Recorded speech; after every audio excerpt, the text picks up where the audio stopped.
ಕೆಲ ದಿನಗಳಿಂದ ಉಡುಪಿ ಜಿಲ್ಲೆಯಾದ್ಯಂತ ಸುರಿದ ಧಾರಾಕಾರ ಗಾಳಿ ಮಳೆಯ ಪರಿಣಾಮವಾಗಿ ವಿಪರೀತ ಕಡಲ್ಕೊರೆತ ಉಂಟಾಗಿದೆ.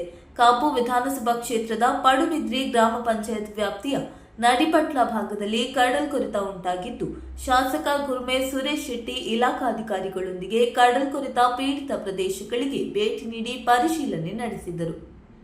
ತಕ್ಷಣಕ್ಕೆ ತಾತ್ಕಾಲಿಕ ಪರಿಹಾರ ಕಾಮಗಾರಿ ಕೈಗೊಳ್ಳಲು ಬಂದರು ಮತ್ತು ಮೀನುಗಾರಿಕಾ ಇಲಾಖಾಧಿಕಾರಿಗಳಿಗೆ ಸೂಚಿಸಿ ಕಡಲ್ಕೊರೆತದ ಶಾಶ್ವತ ಪರಿಹಾರಕ್ಕೆ ಅನುದಾನ ಒದಗಿಸುವಂತೆ ಮೀನುಗಾರಿಕಾ ಸಚಿವರ ಬಳಿ ಮಾತನಾಡುವುದಾಗಿ ತಿಳಿಸಿದರು.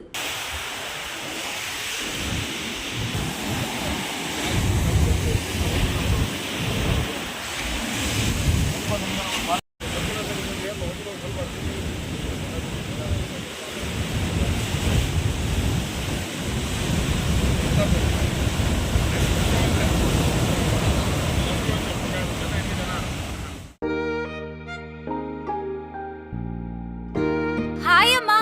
ಹಾಯ್. ಇವತ್ತು ನನ್ನ ಫ್ರೆಂಡ್ ಒಬ್ಳು ಅವ್ರ ಅಮ್ಮಂಗೆ ಸರ್ಪ್ರೈಸ್ ಗಿಫ್ಟ್ ಕೊಟ್ಲು ಗೊತ್ತಾ? ಬರ್ಡೇನಾ? Special day. ಏನ್ ಗಿಫ್ಟ್ ಕೊಟ್ಲು? ನನ್ನಮ್ಮ ಬೆಸ್ಟ್ ಆರ್ಕಿಟೆಕ್ಟ್ ಅವಾರ್ಡ್ ತಗೋತಿರೋ ದಿನ ನನ್ನ ಕಡೆಯಿಂದ ಪ್ರೀತಿಯ ಗಿಫ್ಟ್.